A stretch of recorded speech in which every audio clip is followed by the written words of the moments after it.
part 6, the last last 3 chapters of a series of unfortunate events, A Miserable Mill, book 4. I'll read chapters 11, 12, and 13, and at the end, here's the picture for chapter 11. That looks like maybe the book that's in the library about Dr. Orwell. Chapter 6. As we have discussed previously, a book's first sentence can often tell you what sort of story the book contains. This book, you will remember, began with the sentence, "The Baudelaire orphans looked out the grimy window of the train and gazed at the gloomy blackness of the night forest, wondering if their lives would get any better." And the story has certainly been as wretched and hopeless as the first sentence promised it would be. I only bring this up now so you can understand the feeling of dread that Sunny and Violet Baudelaire experienced as they opened a book in the library of the Lucky Smells lumber mill. The two Baudelaire sisters already had a feeling of dread, of course. Part of the dread came from how cruelly unfairly Sir had behaved.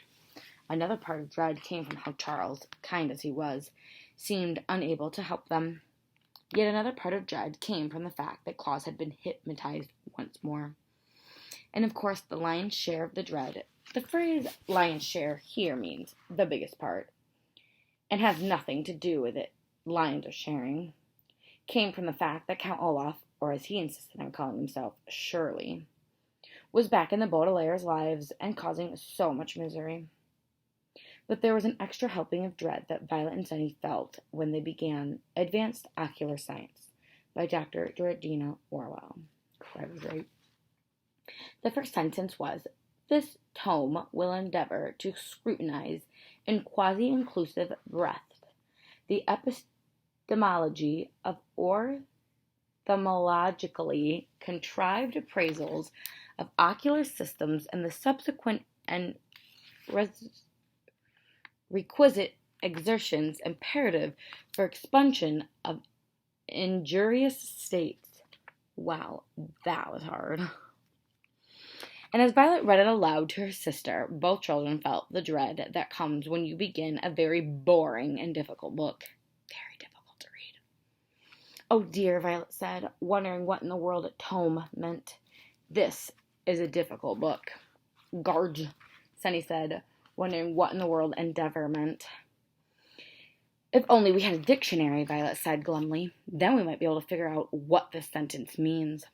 "Yesh," Sunny pointed out, which meant something like, "And if only Claus weren't hypnotized, then he could tell us what this sentence means." Violet and Sunny sighed and thought of the poor hypnotized brother.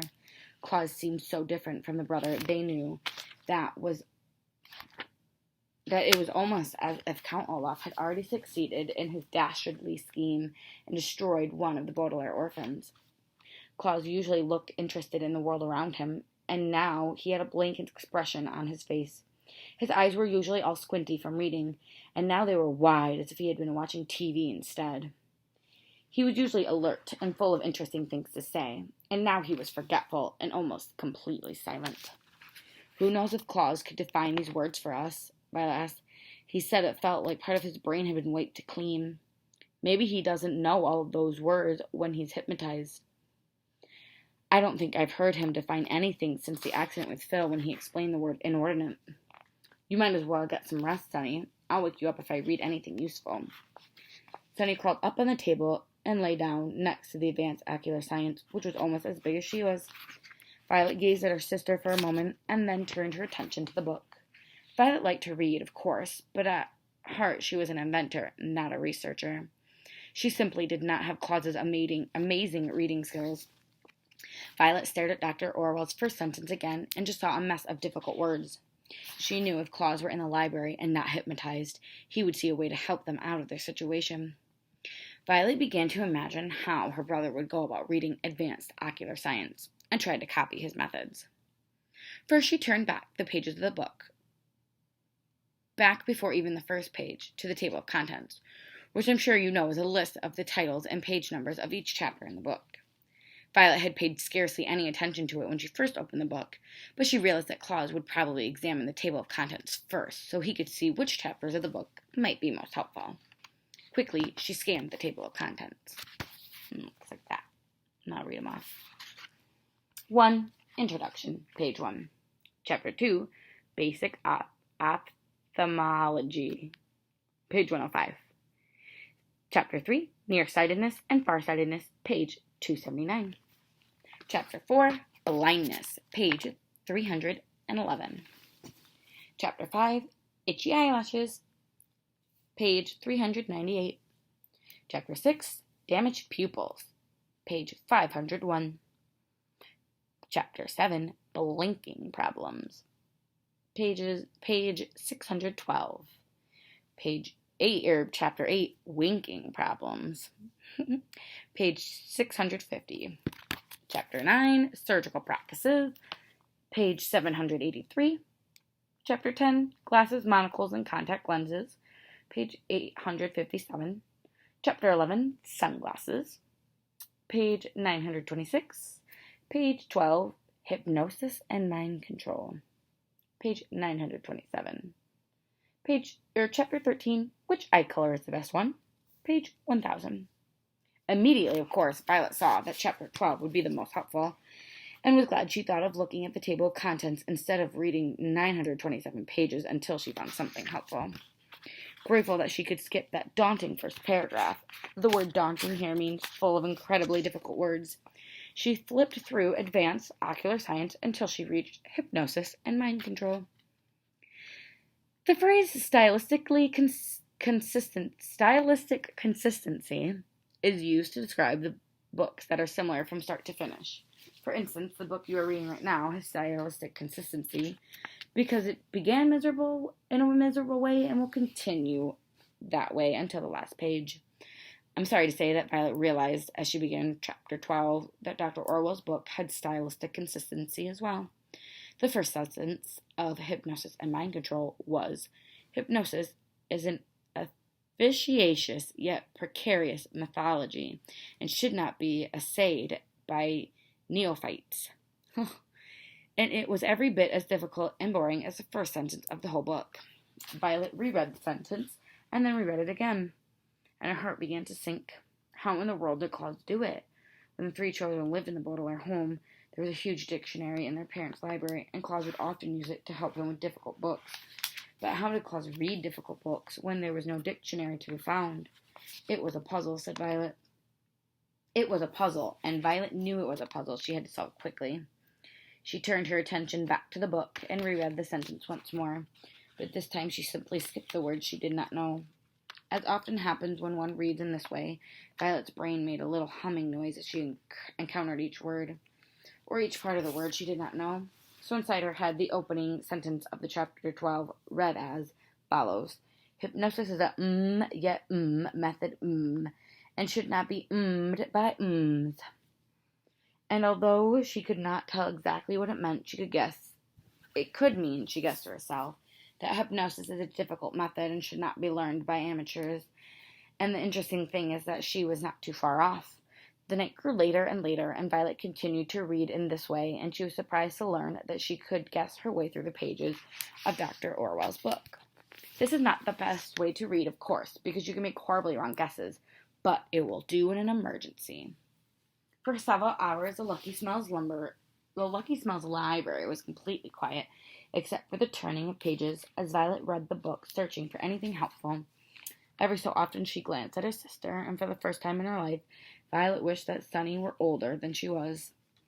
When you are trying to figure out a difficult problem, such as the problem of trying to get your brother unhypnotized so as not to be placed in the hands of a greedy man disguised as a receptionist, it is often helpful to discuss the problem with other people in order to come up with a quick and useful solution. Violet remembered that, when the Baudelaires were living with Aunt Josephine, it had been extremely helpful to talk to Claus about a note that turned out to have a secret hidden within it. But with Sunny it was different.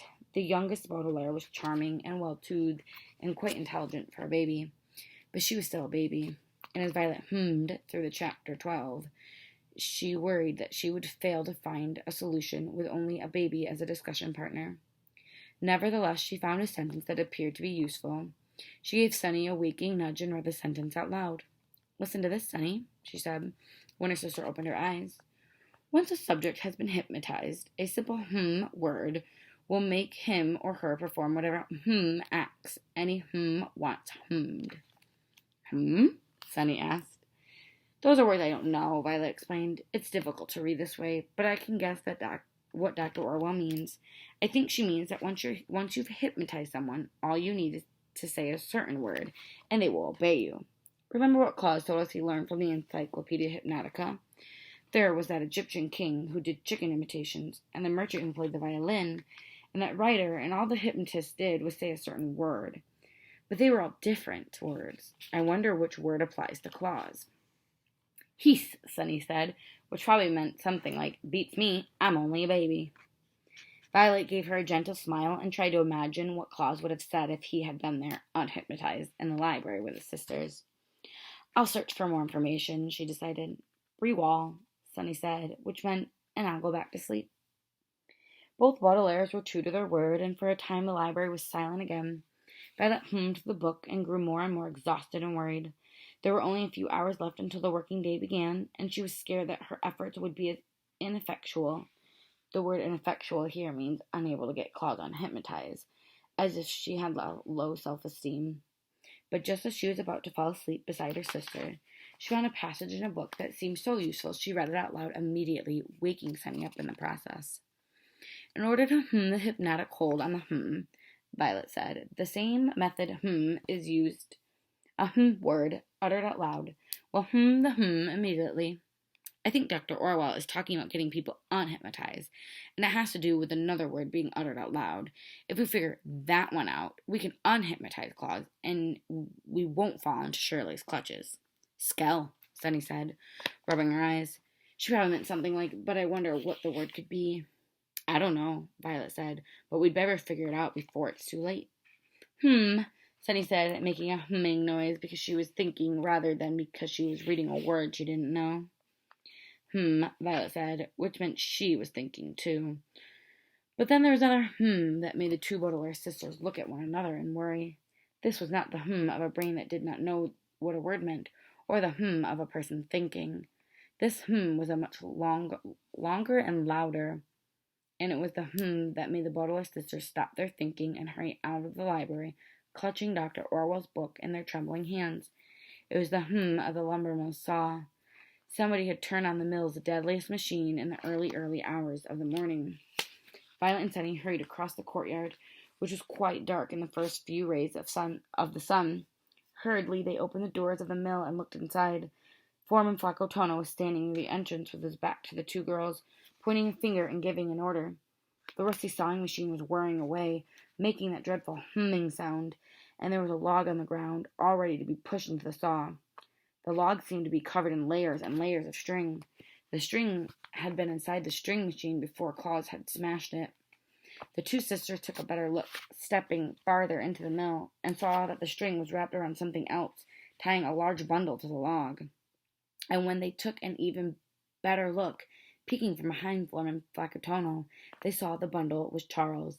He was tied to the log with so much string that he looked a bit like a cocoon, except that a cocoon had never looked this frightened.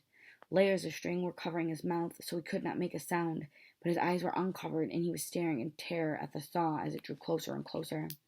"Yes, you little twerp," the foreman was saying. "You've been fortunate so far, avoiding my boss's clutches, but no more.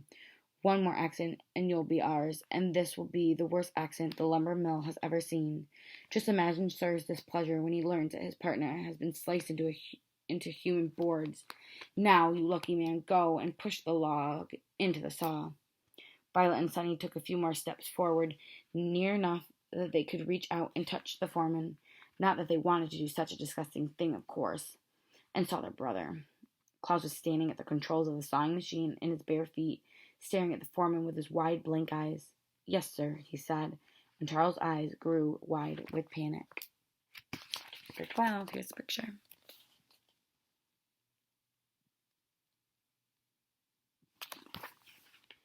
Chapter 12. Claus! Violet cried. Claus, don't do it. Foreman Flaccotono whirled around, and his beady eyes glaring from over the surgical mask. Why, if it isn't the other two midgets, he said. You're just in time to see the accident. It's not an accident, Violet said. You're doing it on purpose. Let's not split hairs, the foreman said, using an expression which here means argue over something that's not at all important. You've been in on this all the time, Violet shouted. You're in cahoots with Dr. Orwell and Shirley. So what? Foreman Flaccotono said. The lunny, Sonny shrieked, which meant something along the lines of, you're not just a bad foreman, you're an evil person. I don't know what you mean, little midget, Foreman Flaccotono said, and I don't care. Claus, you lucky boy, please continue. No, Claus, Violet shouted. No. Kitu, Sonny shrieked. Your words will do no good, Foreman Flaccotono said. See? Sonny saw all right, as she watched her barefoot brother walking over to the log as if his sisters had not spoken. But Violet was not looking at her brother. She was looking at the foreman and thinking of everything he had said. The terrible foreman was right, of course. The words of the two unhypnotized Baudelaires would do no good. But Violet knew that some words would help. The book she was holding had told her, in between hms, that there was a word that was used to command Claus and a word that was used to unhypnotize him. The eldest Baudelaire realized that the foreman must have used the command word just now, and was trying to remember everything that he had said. He called Claus a twerp, but it seemed unlikely that twerp would be the word. He'd said log, and he'd said push, but that didn't seem likely either. She realized with despair that the command word would be almost anything.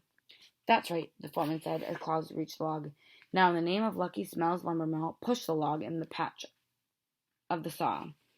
Violet closed her eyes and racked her brain, a phrase which here means try to think of other times the command word must have been used. The foreman must have used it when Claus caused the first accident, the one that broke Phil's leg. You lucky midget. Violet remembered the foreman had said, we'll be operating the machine, and Claus had said, yes, sir, in that faint hypnotized voice, the same voice he had used before he had gone to sleep just the previous night.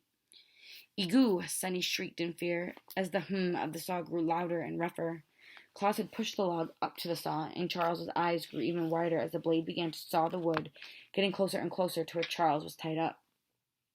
As she remembered Claus's yes, sir, before he went to sleep, Violet realized she must have used the command word herself by accident. She racked her brain again, straining to remember the conversation. Claus had called his baby sister Susan instead of Sonny, and then asked if he would really feel better in the morning. But what had Violet replied? Keep pushing, you lucky midget, Foreman Flaccotono said. And Violet knew in an instant, lucky. Lucky, the oldest Baudelaire shouted, not bothering to hide the word in a sentence as the foreman did. Push the log away from the saw, Claus. Yes, sir, Claus said quietly, and the Baudelaire sisters saw with relief that he pushed the log away from the whirling blade just as Charles's toes were about to be sliced. Foreman Flaccotono whirled around and stared at Violet in a beady rage. She knew that he knew that she knew. Lucky, he snarled. Push the log back toward the saw, Claus. Yes, sir, Claus muttered. Lucky, Violet cried. Push the log away. Yes, sir, Claus murmured. Lucky, Foreman Flaccotono barked. Toward the saw. Lucky, away. Lucky, toward. Lucky, away. Lucky, toward. Lucky, bellowed a new voice from the doorway, and everyone, including Violet, Claus, Sonny, and Foreman Flaccotono, turned around. Even Charles tried his best, the best he could do to see Dr. Orwell, who had appeared in the doorway along with Shirley, who was lurking behind the hypnotist. We just stopped by to make sure everything went well, Dr. Orwell said, gesturing to the saw with her black cane, and I'm certainly glad we did. Lucky, she shouted to Claus. Do not listen to your sisters. What a good idea, Foreman, the foreman said to the doctor. I never thought of that. That's why you're only a foreman, the doctor replied snobbily. Lucky, Claus pushed the log in the path of the saw. Yes, sir, Claus said, and began to push the log again. Please, Claus, Violet cried, don't do this. Geese, Sonny shrieked, which meant don't hurt Charles. Please, Dr. Orwell, Violet cried, don't force my brother to do this terrible thing. It is a terrible thing, I know, Dr. Orwell said, but it's a terrible thing that the Baudelaire fortune goes to you three bats instead of to me and Shirley. We're going to split the money 50-50. After expenses, Georgina Shirley reminded her. After expenses, of course, Dr. Orwell said. The hum of the saw began making its louder, rougher sound as the blade started to slice the log once more. Tears appeared in Charles's eyes and began to run down the string tying him to the log. Violet looked at her brother and then at Dr. Orwell and dropped the heavy book on the ground in frustration. What she needed now and most desperately was the word that would unhypnotize her brother, but she had no idea what it could be. The command word had been used many times, and Violet had been able to figure out which word had been used over and over, but Claus had only been unhypnotized once, after the accident that had broken Phil's leg. She and her sister had known, in the moment he started defining a word for the employees, that Claus was back to normal, but who knew what word caused him, that afternoon, to suddenly stop following the foreman's orders. Violet looked from Charles' tears to the one peering in Sunny's eyes as the fatal accident grew nearer and nearer. In a moment it seemed they would watch Charles die in a horrible death, and then they would most certainly be placed in Shirley's care. After so many narrow escapes from Count Olaf's treachery, this seemed to be the moment of his, or in this case, her, terrible triumph. Out of all the situations Violet thought to herself that she and her siblings had been in, this was the most miserably irregular. It was the most miserably immoderate. It was the most miserably disorderly. It was the most miserably excessive. And as she thought all the words, she thought of the one that had unhypnotized Claus, the one that just might all save their lives. "Inordinate," she shouted, as loudly as she could to be heard over the terrible noise of the saw. "Inordinate! Inordinate! Inordinate!" Claus blinked, and then looked all around him as if somebody had just dropped him in the middle of the mill. "Where am I?" he asked. "Oh, Claus," Violet said in relief, "you're here with us." "Drat," Dr. Orwell said. "He's unhypnotized.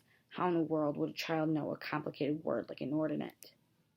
"These brats know lots of words," Shirley said in her ridiculously fake high voice. "They're book addicts, but we can still create an accident and win the fortune." "Oh, no, you can't," Claus cried and stepped forward to push Charles out of the way. "Oh, yes, we can," the foreman said and stuck his foot out again. "You would think that such a trick would only work a maximum of 2 times, but in this case you would be wrong, and in this case Claus fell to the floor again, his head clanging against the pile of debarkers and tiny greenbackers. "Oh, no, you can't," Violet cried and stepped forward to push Charles out of the way herself. "Oh, yes, we can," Shirley said in her silly high voice and grabbed at Violet's arms. The foreman quickly grabbed her other arm, and the eldest Baudelaire found herself trapped. "Oh, Toonoi," Sunny cried and crawled towards Charles. She was not strong enough to push the log away from the saw, but she thought she could bite through his string and set him free. "Oh, yes, we can," Dr. Orwell said, and reached down to grab the youngest Baudelaire. But Sunny was ready. Quickly she opened her mouth and bit down on the hypnotist's hand as hard as she could. "Gack!" Dr. Orwell shouted, using an expression that is in no particular language. But then she smiled and used an expression that was in French, "engarde." "Engarde," as you may know, is an expression people use when they wish to announce the beginning of a sword fight. And with a wicked smile, Dr. Orwell pressed the red jewel on top of her black cane, and a shiny blade emerged from the opposite end. In just 1 second, her cane had become a sword, which she then pointed at the youngest Baudelaire orphan. But Sunny, being only an infant, had no sword. She only had 4 sharp teeth, and, looking Dr. Orwell right in the eye, she opened her mouth and pointed all 4 at this despicable person. There is a loud clink noise that a sword makes when it hits another sword, or, in this case, a tooth, and whenever I hear it, I am reminded of a sword fight I was forced to have with a television repairman not too long ago. Sunny, however, was reminded of how much she did not want to be sliced to bits. Dr. Orwell swung her cane sword at Sunny, and Sunny swung her teeth at Dr. Orwell, and soon the clink noises were almost as loud as the sawing machine, which continued to saw up the log towards Charles. Clink! Up the blade inched until it was only a hair's breadth. The expression hair's breadth here means a teeny tiny measurement away from Charles' foot. "Claus," Violet cried, struggling in the grips of Shirley and Foreman Flaccotono. "Do something." "Your brother can't do anything," Shirley said, giggling in the most annoying way. "He's just been unhypnotized. He's too dazed to do anything." "Foreman, let's both pull away. Let's both pull. We can make Violet's armpits sore that way." Shirley was right about sore armpits, but she was wrong about Claus. He had just been unhypnotized, he was quite dazed, but he wasn't too dazed to do anything. The trouble was, he simply couldn't think of what to do. Claus had been thrown into the corner of the debarkers and the gum, and if he moved in the direction of Charles or Violet, he would walk right into Sunny and Dr. Orwell's sword fight, and he heard another clink from the sword hitting Sunny's tooth. He would be seriously wounded. He knew he would be seriously wounded if he tried to walk through the dueling pair. But over the clinks, he heard an even louder and even rougher noise from the sawing machine, and Claus saw with horror that the blade was beginning to slice through the soles of Charles' shoes. Sarah's partner tried to wiggle his feet away from the blade, but they were tied too tightly, and a tiny shoe sole shavings began to fall to the floor of the mill. In a moment, the blade would be finished with the sole of Charles's shoes and begin on the sole of Charles's foot. Claus needed to invent something to stop the machine, and he needed to invent it right away. Claus stared at the circular blade of the saw, and his heart began to sink. How in the world did Violet do it? Claus had a mild interest in mechanical things, but at his heart he was a reader, not an inventor. He simply did not have Violet's amazing inventing skills. He looked at the machine and just saw a deadly device, but he knew that if Violet were in this corner of the mill and not getting sore armpits from Shirley, the foreman, she would see a way to help them out of their situation. Claus tried imagining how his sister would go about inventing something right there on the spot, and tried to copy her methods. Clink. Claus looked around him for inventing materials. "I saw only debarkers and tiny green boxes of gum." Immediately he ripped open a box of gum and shoved several pieces into his mouth, chewing ferociously. The expression "gum up the works" does not actually have to do with gum, but merely refers to something that stops the progress of something else. Claus chewed and chewed the gum, hoping the stickiness of the gum could gum up the works of the sawing machine and stop the deadly progress of its blade. Clink! Sunny's third tooth hit the blade of Dr. Orwell's sword, and Claus quickly spat the gum out of his mouth and into his hand and threw it at the machine as hard as he could, but it merely fell to the ground with a wet plop. Claus realized that the gum didn't weigh enough to reach the machine. Like a feather or a piece of paper, the wad of gum simply couldn't be thrown very far. Huckata, huckata, huckata. The machine began making the loudest and roughest sound Claus had ever heard. Charles closed his eyes, and Claus knew that the blade must have hit the bottom of his foot. He grabbed a bigger handful of gum and shoved it into his mouth, but he didn't know if he could chew enough gum to make a heavy enough invention. Unable to watch the saw any longer, he looked down, and when his eyes fell upon one of the debarkers, he knew he could invent something after all. When Claus looked at the lumber mill equipment, he remembered a time when he was even more bored than he had been when working at Lucky Smells. This especially boring time had happened a very long time ago, and when the Baudelaire's parents were still alive. Claus had read a book on different kinds of fish and asked his parents if they would take him fishing. His mother warned him that fishing was one of the most boring activities in the world, but found 2 fishing poles in the basement and agreed to take him to a nearby lake. Claus had been hoping that he would get to see the different types of fish he had read about, but instead he and his mother sat in a rowboat in the middle of the lake and did nothing for an entire afternoon. He and his mother had to keep quiet so as not to scare the fish away, but there were no fish, no conversation, and absolutely no fun. You might think that Claus would not want to remember such a boring time, particularly in the middle of a crisis, but one detail of this very boring afternoon turned out to be extremely helpful. As Sunny struggled with Dr. Orwell, Violet struggled with Shirley and the foreman, and poor Charles struggled with the saw. Claus remembered the part of the fishing process known as casting. Casting is the process of using one's fishing pole to throw one's fishing line out into the middle of the lake in order to try to catch a fish. In the case of Claus and his mother, the casting hadn't worked, but Claus did not want to catch fish. He wanted to save Charles' life. Quickly, the middle Baudelaire grabbed the debarker and spat his gum onto one end of it. He was planning to use the sticky gum as a sort of fishing line and the debarker as a sort of fishing pole in order to throw gum all the way to the saw. Claus's invention looked more like a wad of gum at the end of a strip of metal than a rough fishing pole, but Claus didn't care how it looked. He only cared whether it could stop the saw. He took a deep breath and cast the debarker the way his mother taught him to cast his fishing pole. Plop. To Claus's delight, the gum stretched over Dr. Orwell and Sonny, who were still fighting, just as a fishing line will stretch out across the surface of a lake. But to Claus's horror, the gum did not land on the saw. It landed on the string that was tying the wriggling claws to the log. Claus watched Charles wriggle and was once again reminded of a fish, and it occurred to him that perhaps his invention had worked after all. Gathering up all his strength, and after working at a lumber mill for a while, he actually had quite a bit of strength for a young boy. He grabbed his invention and pulled. Claus pulled his debarker, and the debarker pulled on the gum, and the gum pulled on the log, and to the relief of all three Baudelaire orphans, the log moved to one side.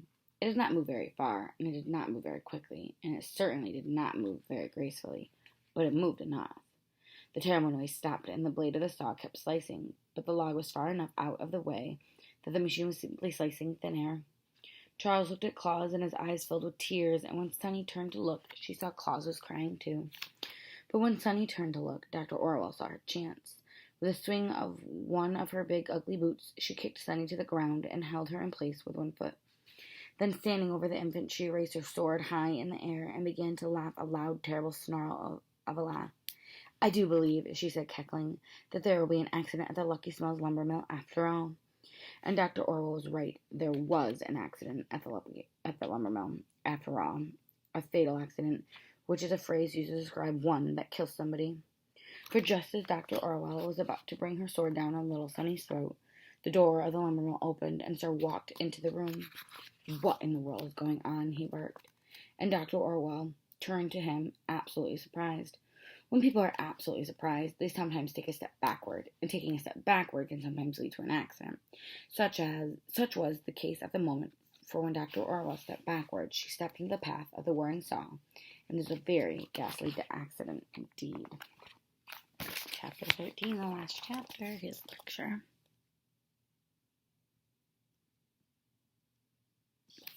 Chapter 13. "Dreadful, dreadful, dreadful," Sir said, shaking the cloud of smoke that covered his head. "Dreadful, dreadful, dreadful." "I quite agree," Mr. Poe said, coughing into his handkerchief. "When you called me this morning and described the situation, I thought it was so dreadful that I cancelled several appointments and took the first available train to Poultryville in order to handle this matter personally." "We appreciate it very much," Charles said. "Dreadful, dreadful, dreadful," Sir said again. The Baudelaire orphans sat together on the floor of Sir's office and looked up at the adults discussing the situation, wondering how in the world they could talk about it so calmly. The word dreadful, even when used 3 times in a row, did not seem like a dreadful enough word to describe everything that had happened. Violet was still trembling from how Claus had looked while hypnotized. Claus was still shivering from when Charles had almost been sliced up. Sonny was still shaking from how she had almost been killed in a sword fight with Dr. Orwell. And of course, all 3 orphans were still shuddering from how Dr. Orwell had met her demise, a phrase which here means stepped into the path of the sawing machine. The children felt as if they could barely speak at all, let alone participate in a conversation. "It's unbelievable," Sir said, "that Dr. Orwell was really a hypnotist, and that she hypnotized Claus in order to get a hold of the Baudelaire fortune. Luckily, Violet figured out how to unhypnotize her brother, and he didn't cause any more accidents." "It's unbelievable," Charles said. "That foreman Flacotono grabbed me in the middle of the night and tied me to that log in order to get a hold of the Baudelaire fortune. Luckily, Claus invented something that shoved the log out of the path of the saw just in time, and I only have a small cut on my foot." "It's unbelievable," Mr. Poe said, after a short cough. "That Shirley was going to adopt the children in order to get hold of the Baudelaire fortune. Luckily, we realized her plan, and now she has to go back to being a receptionist." This Violet could keep quiet no longer. "Shirley is not a receptionist," she cried. "Shirley's not even Shirley. She's Count Olaf." "Now that," Sir said, "is part of the story that is so unbelievable that I don't believe it. I met this young woman, and she isn't at all like Count Olaf. She has 1 eyebrow instead of 2. That's true, but plenty of people have that characteristic." "You must forgive the children," Mr. Poe said. "They tend to see Count Olaf everywhere." "That's because he is everywhere," Claus said bitterly. "Well," Sir said, "he hasn't been here in Poultryville. We've been looking out for him, remember?" "Well, Leaf," Sunny cried. She meant something along the lines of, "But he's in disguise, as usual." "Can we go see this Shirley person?" Charles asked timidly. The children do seem fairly sure of themselves. Perhaps if Mr. Poe could see the receptionist, he could clear this matter up. I put Shirley and the foreman in the library and asked Phil to keep an eye on them. Sir said Charles's library turns out to be useful at last as a substitute jail until we clear this matter up. "The library was plenty useful, sir," Violet said. If I hadn't read up on hypnosis, your partner Charles would be dead. "You certainly are a clever child," Charles said. "Yes," Sir agreed. "You'll do wonderfully at boarding school." "Boarding school?" Mr. Poe asked. "Of course," Sir replied, nodding his cloud of smoke. "You don't think I would keep them now, do you, after all the trouble they've caused? My lumber mill?" "But that wasn't our fault," Claude cried. "That doesn't matter," Sir said. "We made a deal. The deal was that I would try to keep Count Olaf away, and you wouldn't cause any more accidents. You didn't keep your end of the deal." Sunny shrieked, which meant, "But you didn't keep your end of the deal either." Sir paid no attention. "Let's go see this woman," Mr. Poe said, "and we can settle it once for all whether or not Count Olaf was here." The three grown-ups nodded, and the three children followed them down the hallway to the library door, where Phil was sitting on a chair with a book in his hands. "Hello, Phil," Violet said. "How is your leg?" "Oh, it's getting better," he said, pointing to his cast. "I've been guarding the door, sir, and neither Shirley nor the foreman have escaped. Oh, and by the way, I've been reading this book, The Poultryville Constitution. I don't understand all the words, but it sounds like it's illegal to pay people in only coupons." "We'll talk about that later," Sir said quickly. "We need to see Shirley about something." Sir reached forward and opened the door to reveal Shirley and the foreman sitting quietly at two tables near the window. Shirley had Dr. Orwell's book in one hand and waved at the children with the other. "Hello there, children," she called out in her foamy high voice. "I was so worried about you." "So was I," the foreman said. "Thank goodness I'm unhypnotized now, so I'm not treating you badly any longer." "So you were hypnotized too?" Sir asked. "Of course we were," Shirley cried. She leaned down and patted all three children on the head. "We never would have acted so dreadfully otherwise, not to such three wonderful and delicate children." Behind her false eyelashes, Shirley's shiny eyes gazed at the Baudelaires as if she were going to eat them as soon as she got the opportunity. "You see," Sir said to Mr. Poe, "no wonder it was unbelievable that the foreman and Shirley acted so horribly. Of course she's not Count Olaf." "Count who?" the foreman asked. "I've never heard of the man." "Me either," Shirley said, "but I'm only a receptionist." "Perhaps you're only a receptionist," Sir said. "Perhaps you're also a mother. What do you say, Mr. Poe? Shirley really wants to raise these children, and they're much too much trouble for me." "No," Claus cried. "She's Count Olaf, and not Shirley." Mr. Poe coughed into his white handkerchief at great length, and the three Baudelaires waited tensely for him to finish coughing and say something. Finally, she removed his handkerchief from his face and said to Shirley, "I'm sorry to say this, ma'am, but the children are convinced that you are a man named Count Olaf disguised as a receptionist." "If you'd like," Shirley said, "I can take you to Dr. Orwell's office, the late Dr. Orwell's office, and show you my nameplate." It clearly reached Shirley. "I'm afraid that would not be sufficient," Mr. Poe said. "Would you do us all the courtesy of showing us your left ankle?" "Why, it's not polite to look at a lady's legs," Shirley said. "Surely you know that." "If your left ankle does not have a tattoo of an eye on it," Mr. Poe said, "then you are most certainly not Count Olaf." Shirley's eyes shone very, very bright, and she gave everyone in the room a big, toothy smile. "And what if it does?" she asked, and hiked up her skirt slightly. "What if it does have a tattoo of an eye on it?" Everyone's eyes turned to Shirley's ankle, and one eye looked back at them. It resembled the eye-shaped building of Dr. Orwell, which the Baudelaire orphans felt had been watching them since they arrived. It resembled the eye on the cover of Dr. Orwell's book, which the Baudelaire orphans felt had been staring them since they began working at the Lucky Small Lumber Mill. And of course it looked exactly like Count Olaf's tattoo, which is what it was, and which the Baudelaire orphans felt had been gazing at them since their parents died. "In that case," Mr. Poe said, after a pause, "you are not Shirley, you are Count Olaf, and you are under arrest. I order you to take off that ridiculous disguise." "Should I take off my ridiculous disguise as well?" the foreman asked, and tore his white wig off with one smooth motion. It did not surprise the children that he was bald. They had known his absurd hair was a wig from the moment they laid eyes on him. There was something about the shape of his bald head that suddenly seemed familiar, Glaring at the orphans with his beady eyes, he grabbed his surgical mask from his face and removed that too. A long nose uncurled itself from where it had been pressed down to his face, and the siblings saw in an instant that it was one of Count Olaf's assistants. "It's the bald man," Violet cried. "With the long nose," Klaus cried. "Plemo," Sunny cried, which meant, "Who works for Count Olaf?" "I guess we're lucky enough to capture 2 criminals today," Mr. Poe said sternly. "Well, 3 if you include Dr. Orwell."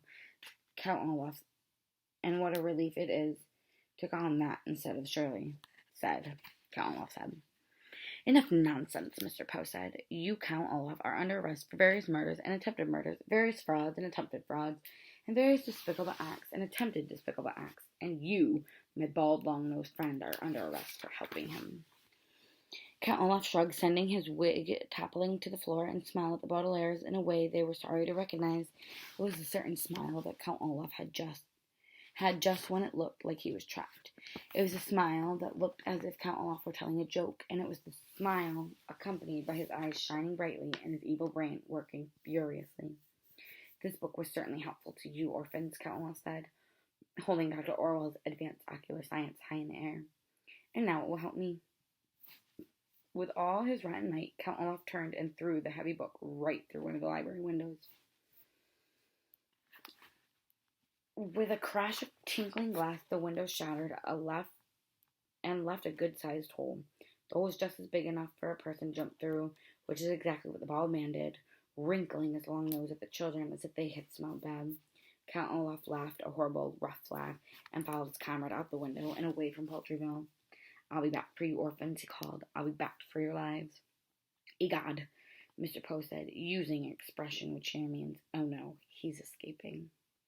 Sir stepped quickly to the window and peered out after Count Olaf and the bald man, who were running as fast as their skinny legs could carry them. "Don't come back here," Sir yelled after them. "The orphans won't be here, so don't return." "What do you mean the orphans won't be here?" Mr. Poe asked sternly. "You made a deal, and you didn't keep your end of it. Count Olaf was here after all." "That doesn't matter," Sir said, waving one of his hands dismissively. "Wherever these Baudelaires go, misfortune follows, and I will have no more of it." "But, sir," Charles said, "they're such good children." "I won't discuss it any more," Sir said. "My nameplate says The Boss, and that's who I am. The boss has the last word, and the last word is this: the children are no longer welcome at Lucky Smells." Violet, Claus, and Sunny looked at one another. "The children are no longer welcome at Lucky Smells," of course, is not the last word, because it is many words, and they knew, of course, that when Sir said the last word, he didn't mean one word, but the final opinion on the situation. But their experience at the lumber mill had been so dreadful that they didn't care much that they were leaving Poultryville. Even a boarding school sounded like it would be better than their days with the foreman, Dr. Orwell, and evil Shirley. I'm sorry to tell you that the orphans were wrong about boarding school being better, but at the moment they knew nothing of the troubles ahead of them, only the troubles behind them, and the troubles that had escaped out the window. "Can you please discuss this matter later?" Violet asked, "and call the police now. Maybe Count Olaf can be caught." "Excellent idea, Violet," Mr. Poe said, although of course he should have thought of this idea earlier himself. "Sir, please take me to your telephone so we can call the authorities." "Oh, all right," Sir said grumpily, "but remember, this is my last word on the matter. Charles, make me a milkshake. I am very thirsty." "Yes, sir," Charles said, and limped after his partner and Mr. Poe, who were already out of the library. Halfway out the door, however, he stopped and smiled apologetically at the Baudelaires. "I'm sorry," he said to them. "I'm sorry that I won't be seeing you anymore, but I guess Sir knows best." "We're sorry too, Charles," Claus said, "and I'm sorry that I caused you so much trouble." "It wasn't your fault," Charles said kindly. Phil limped up behind them. "What happened?" Phil asked. "I heard breaking glass." "Count Olaf got away," Violet said, and her heart sank as she realized it was really true. Shirley was really Count Olaf in disguise, and he got away, just as he always does. "Well, if you look on the bright side, you're really quite lucky," Phil said, and the orphans gave their optimistic friend a curious look, and then looked curiously at one another. Once they had been happy children, so content and pleased with their life, and that they hadn't even known how happy they were. Then came the terrible fire, and it seemed since then that their lives had scarcely had one bright moment, let alone an entire bright side. From home to home they traveled, encountering misery and wretchedness wherever they went, and now the man who had caused such wretchedness had escaped once more. They certainly didn't feel very lucky. What do you mean? Claus asked quietly. Well, let me think, Phil said, and thought for a moment. In the background, the orphans could hear the dim sounds of Mr. Poe describing Count Olaf to somebody on the phone. You're alive, Phil said finally. That's lucky. I'm sure we can think of something else. The three Baudelaire children looked at one another and then at Charles and Phil, the only people in Paltryville who had been kind to them. Although they would not miss the dormitory or the terrible casseroles or the back-breaking labor of the mill, the orphans would miss these two kind people. And as the siblings thought about whom they would miss, they thought how much they would have missed one another if something even worse had happened to them. What if Sonny had lost the sword fight? What if Claus had remained hypnotized forever? What if Violet had stopped into the path of the saw instead of Dr. Orwell? The Baudelaires looked at the sunlight pouring through the shattered window where Count Olaf had escaped and shuddered to think of what could have happened. Being alive had never seemed lucky before, but as the children considered their terrible time in Sir's care, they were amazed at how lucky things had actually happened to them. It was lucky, Violet admitted, quietly, that Claus invented something so quickly, even though he's not an inventor. It was lucky, Claus admitted quietly, that Violet figured out how to end my hypnosis, even though she's not a researcher. Cross, Sonny admitted quietly, which meant something like it was lucky that I could defend us from Dr. Orwell's sword, if I do say so myself. The children sighed and gave each other small, hopeless smiles. Count Olaf was on the loose and would try again to snatch their fortune, but he had not succeeded this time. They were alive, and they stood together at the broken window. It seemed that the last word on their situation might be lucky, the word which had caused so much trouble to begin with. The Baudelaire orphans were alive, and it seemed that maybe they had an inordinate amount of luck after all. That's the end of the book, and that's the picture at the end.